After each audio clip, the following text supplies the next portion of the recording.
کہ ایک بڑا نیک شخص تھا، عبادت گزار تھا، اور اس کے بچے بھی تھے، فیملی والا شخص تھا۔ ایک بار وہ رات کو نماز کے لیے بیدار ہوا تو دیکھا بچے رو رہے ہیں۔ معلوم کرنے پر پتا چلا کہ بچے بھوک کی وجہ سے رو رہے ہیں، کھانا نہیں کھایا ہے، بڑے بھوکے ہیں۔ اور بیوی بچوں کو قریب بلایا اور کہا کہ گھبراؤ نہیں، کھانا نہیں ہے، مجھے پتا ہے ہم غریب ہیں، ہمارے پاس آج رات روٹی نہیں ہے، آؤ ایسا کرتے ہیں کہ سب مل کر درود پاک پڑھنا شروع کر دیتے ہیں، آقا کی بارگاہ میں درود پڑھتے ہیں، درود کی برکت سے کرم ہو جائے گا، شاید ہماری قسمت کھل جائے اور اللہ تعالیٰ اپنے کرم سے ہمیں غنی کر دے۔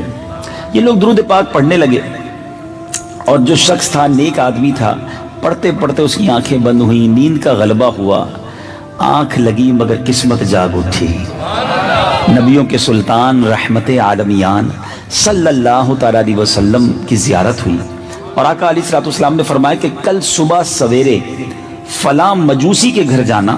مجوسی کہتے ہیں جو آگ کی پوجا کرنے والے ہوں، غیر مسلم ہوتے ہیں اور آگ کی پوجا کرتے ہیں۔ آقا فرما رہے خواب میں کہ فلاں مجوسی کے گھر جانا، اسے میرا سلام کہنا اور کہنا کہ تیری دعا قبول ہو گئی ہے، اور اس سے کہنا کہ نبی پاک علیہ السلام کا فرمان ہے کہ جو کچھ اللہ نے تجھے عطا فرمایا ہے اس میں سے میری مدد کر۔ اس پر وہ شخص جاگ گیا، مگر حیران تھا کہ نبی پاک کسی غیر مسلم کے گھر مجھے بھیج سکتے ہیں، کسی مجوسی کو سلام کہہ سکتے ہیں، بڑی عجیب بات ہے۔ لیکن نبی پاک ہی تھے خواب میں، کیونکہ ایک بڑی خوبصورت بات آپ کو بتاؤں کہ جس نے خواب میں پیارے آقا کو دیکھا اس نے حق دیکھا، کیونکہ شیطان نبی پاک کی صورت میں نہیں آ سکتا ہے، ٹھیک ہے؟ لیکن کنفیوز تھا، پھر سو گیا، ہیزیٹیشن تھی، تذبذب تھا، ڈبل مائنڈڈ تھا۔ اب سویا، پھر خواب میں نبی پاک تشریف لائے، فرمایا جاؤ مجوسی کے پاس، میرا سلام دو، اس کو کہو تمہاری مدد کرے، اور یہ بھی کہنا تمہاری دعا قبول ہو گئی ہے۔ اب جب اٹھا تو کنفرم ہو گیا کہ آقا نے بھیجا ادھر ہی ہے۔ ایڈریس معلوم کیا کہ بھائی یہ مجوسی رہتا کدھر ہے، معلوم کرتے کرتے کرتے وہ شخص اس مجوسی کے گھر چلا گیا۔ اس کے سامنے بہت سارے نوکر چاکر تھے، بہت بڑا محل تھا، ون آف دا بگیسٹ، بہت بڑا بزنس مین تھا اس زمانے کا وہ۔ تو اس نے لوگوں سے کہا ذرا آپ سارے ہٹ جائیں، مجھے اکیلے میں ان سے بات کرنی ہے۔ سب لوگ پیچھے ہو گئے۔ یہ جاتا ہے مجوسی کے پاس اور اسے کہتا ہے کہ میں آپ کے لیے ایک پیغام لایا ہوں، اور بڑا اسپیشل پیغام ہے۔ کہا بتائیے کیا پیغام ہے؟ کہا ہم مسلمانوں کے نبی علیہ السلام نے آپ کو سلام کہا ہے۔ تو وہ کہتا ہے آپ کے نبی کو معلوم نہیں، میں تو مجوسی ہوں، میں تو ان پر ایمان ہی نہیں لاتا، میں تو مسلمان ہی نہیں ہوں، مجھے سلام کیسے کہا ہے؟ کہا مگر نبی پاک نے مجھے کہا ہے کہ تمہیں سلام دے دوں۔ تو کہا اچھا کچھ اور بھی انہوں نے فرمایا؟ کہا ہاں یہ بھی فرمایا ہے کہ تمہاری جو دعا ہے نا وہ قبول ہو گئی ہے، اور تمہیں یہ بھی کہا ہے کہ میں غریب آدمی ہوں، تمہیں جو اللہ نے دیا اس میں سے میری مدد بھی کرو۔ اب وہ مجوسی نے کہا ہے کہ تمہیں پتہ ہے وہ دعا کون سی ہے؟ اس غریب شخص سے، اس نیک آدمی سے وہ مجوسی پوچھتا ہے کہ تم جانتے ہو دعا کیا تھی، کون سا ماجرا ہے؟ کہتا مجھے کچھ نہیں پتا، میں نے خواب میں 3 باتیں سیکھی ہیں، سنی ہیں، تمہیں سلام دینا ہے، یہ بتانا ہے دعا قبول ہو گئی ہے، تیسرا یہ بتانا ہے کہ میری مدد کرو۔ اس مجوسی نے کہا چلو اندر آؤ میں تمہیں بتاتا ہوں۔ ہاتھ پکڑا اور اپنے کمرے میں لے گیا۔ جیسی کمرے میں داخل ہوئے نا، مجوسی نے کہا اپنا ہاتھ لاؤ۔ اس کے ہاتھ پہ ہاتھ رکھا اور اشہد ان لا الہ الا اللہ واشہد ان محمدا عبدہ ورسولہ، کلمہ پڑھا، کہتا ہے گواہی دیتا ہوں اللہ کے سوا کوئی معبود نہیں، اور محمد صلی اللہ علیہ وسلم اللہ کے آخری نبی رسول ہیں۔ اب جب یہ گواہی دے دی، مسلمان ہو گیا، تو اب اس نے کہا کہ تمہیں معلوم ہونا چاہیے کہ میں نے ایمان لایا ہوں، ماجرا کیا ہے، مگر رکو پہلے۔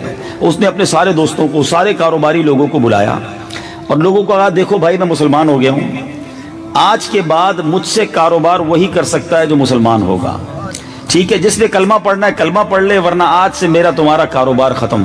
کئی لوگوں نے کلمہ پڑھنا شروع کر دیا، کئی لوگ مسلمان ہو گئے۔ وہ اتنا بڑا تاجر، اس نے توبہ کر لی، اور لوگ توبہ کرنے والے ہو گئے، نوکر چاکر ایمان والے ہو گئے۔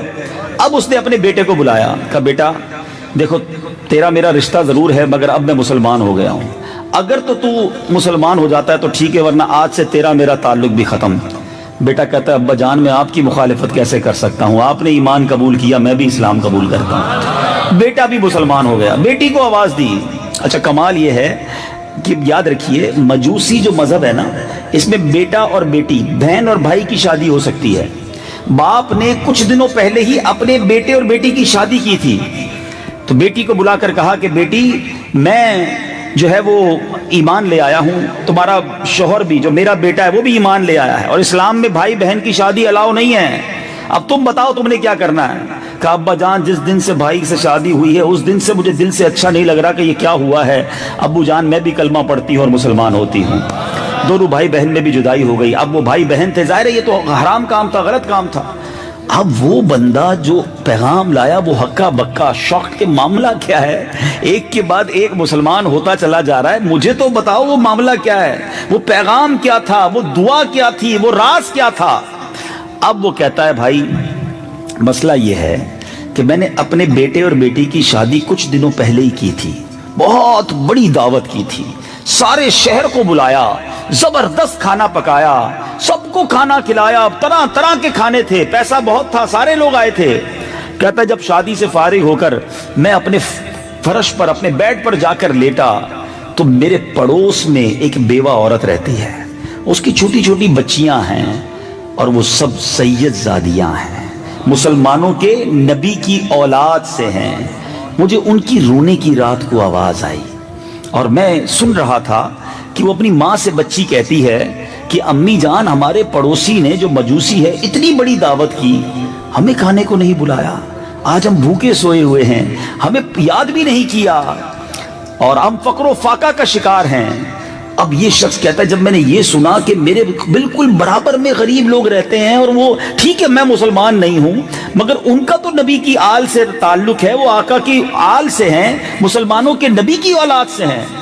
کہتا میں کھانا لیا، کپڑے لیے، راتوں رات میں نے سارا سامان ارینج کیا اور میں اس غریب گھرانے میں پہنچ گیا، جا کر میں نے کھانا بھی پیش کیا، کپڑے بھی پیش کیے، اور جب ان کو دیا تو بچیاں امی سے کہتی ہیں امی جان ہم کیسے کھائیں، یہ تو غیر مسلم کے گھر کا کھانا ہے، یہ لے تو آئے ہیں مگر ہم کیسے کھائیں۔ تو اب ماں کہتی ہے کہ بیٹا اب تم بھوکے بھی ہو، حالت بھی خراب ہے، بھوک سے حال بھی برا ہے، یہ اللہ کی طرف سے رزق آیا ہے۔ تو بیٹیاں کہتی ہیں امی جان ہم کھانا تو اس وقت تک نہیں کھائیں گے جب تک اللہ تعالیٰ اس مجوسی کو اسلام کی دولت نہ دے دے۔ اب اور ہمارے جد امجد ہمارے آقا ان کو اس کو جنت میں داخلہ نہ عطا فرما دیں۔ اب ان سید زادیوں نے ہاتھ اٹھایا، وہ مجوسی دیکھ رہا ہے کہ آل رسول غریب بچیاں جو ہیں اللہ کی بارگاہ میں دعا کر رہی ہیں، اے اللہ ہمارے اس پڑوسی کو اسلام کی دولت دے دے، اے رب کریم ہمارے آقا علیہ الصلوۃ والسلام کی اس کو شفاعت نصیب فرما۔ بچیاں دعا کرتی جاتی، ماں آمین کہتی جاتی ہیں۔ اب یہ مجوسی جو ہے واپس آ گیا، کہتا ہے میں تو ابھی آیا ہی ہوں، رات سویا ہوں اور صبح تم نبی پاک کا پیغام لے کر آ گئے ہو اور آقا نے کہا ہے دعا قبول ہو گئی ہے، تو سنو ایمان تو تمہارے سامنے قبول کر لیا ہے، اب امید ہے جنت میں بھی نبی پاک ساتھ ہی لے جائیں گے۔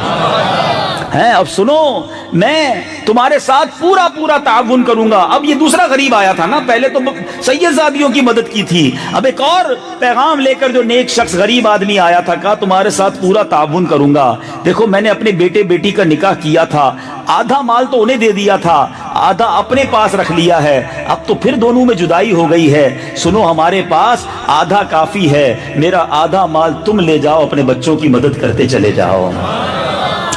امیت اسلامی بھائیو یہ سعادت الدارین نامی کتاب میں بھی واقعہ موجود ہے۔ اب صرف اس ایک واقعے پر میں آج بیان کر لوں تو کافی ہے، اس میں ہی اتنے سارے مدنی پھول ہیں کہ آج اب سوچتے چلے جائیں کہ اس ایک واقعے میں کتنے درس ہیں۔ سب سے پہلی بات، نیک شخص تھا، پرہیزگار تھا، مگر اللہ کی رضا پر راضی رہتا تھا، کھانے کو نہیں تھا مگر زبان پر شکوہ بھی نہیں تھا، یہ نہیں کہتا تھا یا اللہ میں نمازیں بھی پڑھتا ہوں، میں درود بھی پڑھتا ہوں، میں روزے بھی رکھتا ہوں، مگر بچوں کو کھانے کو بھی تو نے کچھ نہیں دیا۔ شکوہ نہیں تھا، شکایت نہیں تھی، اس حال میں بھی رب کی رضا پر وہ راضی تھا۔ شاعر لکھتے ہیں نا، زباں پر شکوے رنج و علم لایا نہیں کرتے، زباں پر شکوے رنج و علم لایا نہیں کرتے، نبی کے نام لیوا غم سے گھبرایا نہیں کرتے۔